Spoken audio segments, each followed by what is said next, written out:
Eu quero aproveitar que o pessoal da rádio está de volta e trazer um novo tema aqui para vocês. O presidente Lula lançou hoje o novo modelo do crédito consignado para trabalhadores do setor privado, com a assinatura da medida provisória.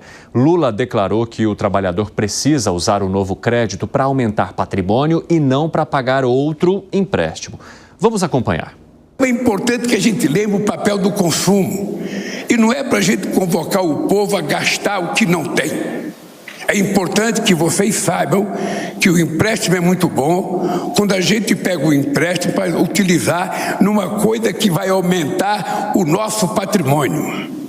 A gente não pode ficar habituado a pegar o empréstimo para pagar outro empréstimo, pegar mais um empréstimo para pagar outro empréstimo. A gente não vai melhorar a vida da gente assim.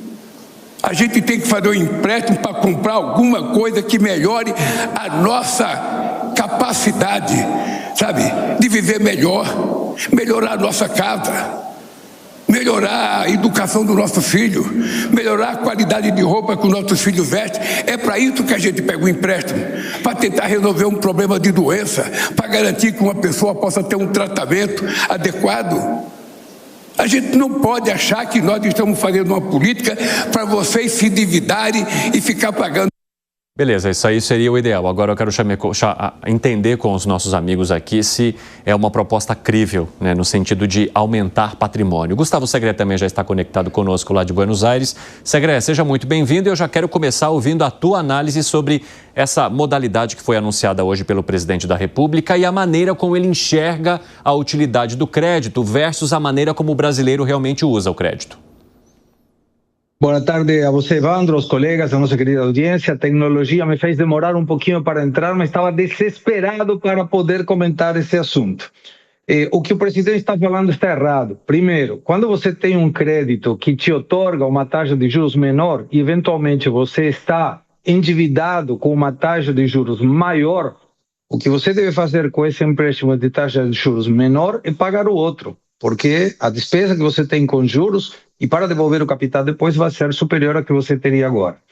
É muito difícil que alguém escute o presidente e diga, não, agora que o presidente está me avisando, eu vou pegar esse dinheiro e vou comprar o quê?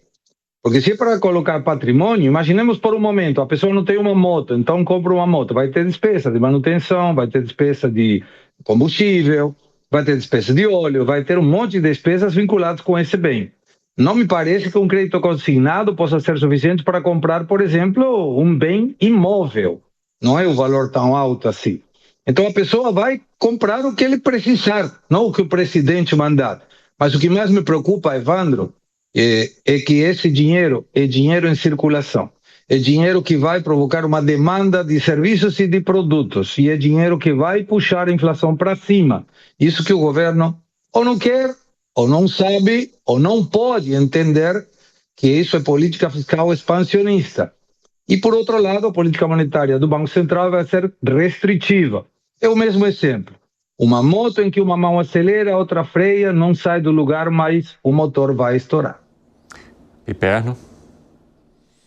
Não, eu tenho muitas discordâncias em relação a isso que você disse, até porque, primeira coisa, seria uma política fiscal expansionista de uma forma muito equivocada se o governo pegasse lá e oferecesse uma nova linha de crédito com juros subsidiados para trabalhadores. Olha, então agora tem tanto dinheiro, vocês podem tomar esses empréstimos aqui com taxas menores. Ano passado o Brasil já fez isso. E aí sim seria um mero anabolizante, para usar uma palavra que está muito em moda aí, né? Entre o público da direita para descrever o que está acontecendo com a economia, mas seria um anabolizante que certamente traria consequências indesejáveis de longo prazo para a economia. Nesse caso, eu concordo com a crítica. Mas não. Nessa situação, o cidadão vai pegar aquele dinheiro, uma parcela, aliás, ele não vai poder sacar todo o FGTS, mas uma pequena parte de um dinheiro que já é dele. Agora, e aí eu vou concordar com a primeira crítica que o Segré fez, porque talvez o presidente tenha se expressado mal, mas sim, se o sujeito já há algum tempo atrás foi ao mercado, tomou um empréstimo no banco, paga uma taxa alta, e agora com esse consignado, que é dinheiro dele, Ele vai poder tomar um outro empréstimo com taxas menores e quem sabe quitar aquele, ele está fazendo um bom negócio para a vida pessoal dele. Isso é uma coisa elementar. Então, é disponibilizar ao cidadão um dinheiro que já é dele para que ele faça o que bem entenda. E, Segre, você quer acrescentar algo depois desse contra-argumento aqui do Piperno? Vamos lá. Claro, creio, mas a gente não pode fazer um debate. A questão é, esse valor não permite comprar patrimônio de absolutamente nada, são valores pequenos. Piperno, esse FGTS é dele, mas é dele quando sai da empresa, não agora. E todos os programas do governo estão pretendendo injetar na economia 37 bilhões de reais em 1 ano e meio, 2 anos. É muito dinheiro e você não pode controlar o que a pessoa vai fazer. Eu concordo com isso. Pegou uma taxa de juros de 40% consignado, que já é alta, porque não tem risco para a entidade financeira. E paga um que tem empréstimo pessoal, 130% ao ano. Imagina se isso permitisse, por exemplo, que ele pagasse uma dívida do cartão de crédito. Mas é dinheiro que está na economia, sim. Você não tem como controlar o que ele vai fazer. E muito provavelmente ele vai demandar alguma coisa. Esse dinheiro é dele, mas ele não podia pegar agora. Está pegando agora porque o governo liberou. Então é mais dinheiro que está sendo injetado na economia que não era necessário colocar. Ele poderia pegar de uma outra forma. Ele poderia pegar, por exemplo, para comprar um imóvel. Isso ele pode fazer. Obviamente, não é todo mundo que vai realmente fazer isso, até porque vai ser liberado somente uma fração. Mas, de qualquer forma, então o dinheiro está numa conta dele e aí ele vai... Veja... A inadimplência, felizmente, caiu no Brasil em 2024. É até uma forma de cair um pouco mais. O ministro da Fazenda também falou sobre esse crédito consignado. Vamos acompanhar. A pessoa que nasce sem riqueza, e nós estamos falando de milhões de brasileiros, que não nascem donos de ação, não nascem donos de patrimônio imobiliário, não nascem donos, às vezes, nem de um automóvel. As pessoas nascem com pouco que tem e tem que se virar. Um emprego é muito bom, mas se você associar o emprego à educação de qualidade e a crédito, você vai mudar a história de um país. Mas nós temos muito a fazer ainda, não para ampliar o acesso, mas para ampliar acesso ao crédito barato. Nós já fizemos o Desenrola, já fizemos o Marco de Garantias. O Marcos Pinto, que está aqui, já liderou vários programas para baixar o crédito com mais garantia, diminuir o spread bancário. E eu diria para o senhor que esse programa que está sendo lançado hoje talvez seja o mais revolucionário no médio prazo de todos esses que eu já citei.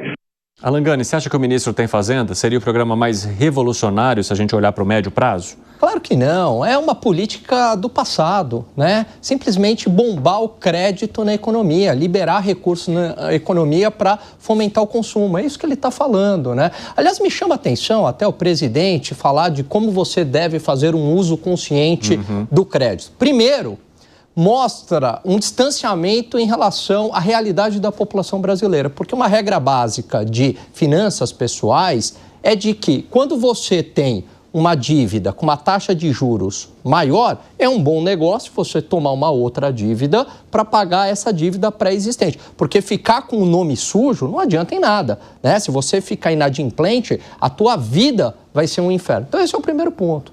Agora, o segundo ponto, que moral que o governo tem para falar de responsabilidade no uso do crédito, sendo que o governo não age com responsabilidade fiscal? Porque o que o governo vive fazendo? Não fecha as contas porque tem política de subsídios muito alta, não fecha as contas porque tem super salários no judiciário, porque tem uma série de privilégios, e aí emite dívida, porque o imposto não é suficiente, para bancar todos esses gastos. É lógico que você não pode emitir uma dívida para bancar um gasto indiretamente, mas se você está usando o imposto para pagar esses gastos, esses super salários, por exemplo, o Estado ficou endividado aqui, você vai ter que cobrir com mais dívida. Então, indiretamente, sim, você está se endividando para pagar privilégios. E outro ponto, você usa o tempo inteiro o mecanismo da rolagem da dívida. O que é a rolagem, Evandro?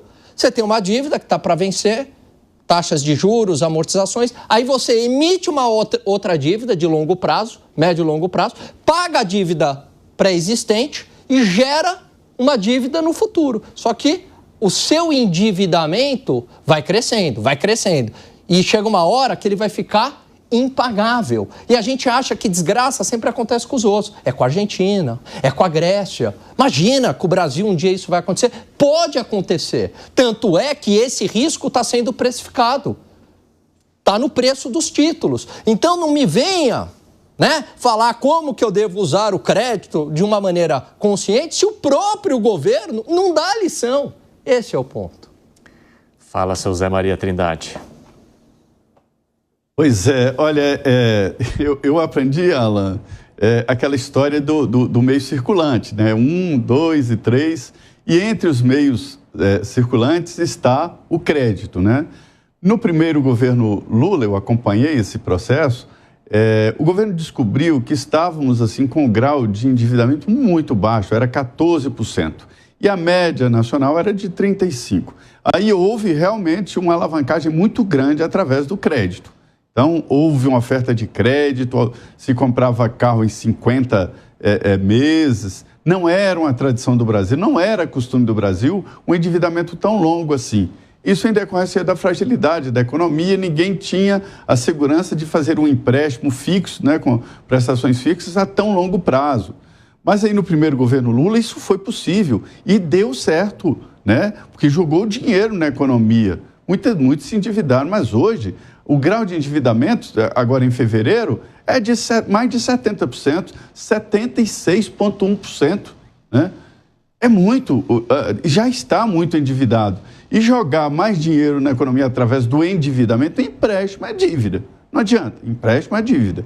E outra coisa, o segredo está super certo. No mínimo, é uma contradição. O Banco Central puxa de um lado, fazendo a retirada da liquidez da economia, o enxugamento, e o governo jogando dinheiro do outro lado. Então, no mínimo, é uma luta contra as teorias do Banco Central, contra o esforço do Banco Central em aumentar juros, se você aumenta a possibilidade de mais dinheiro na economia.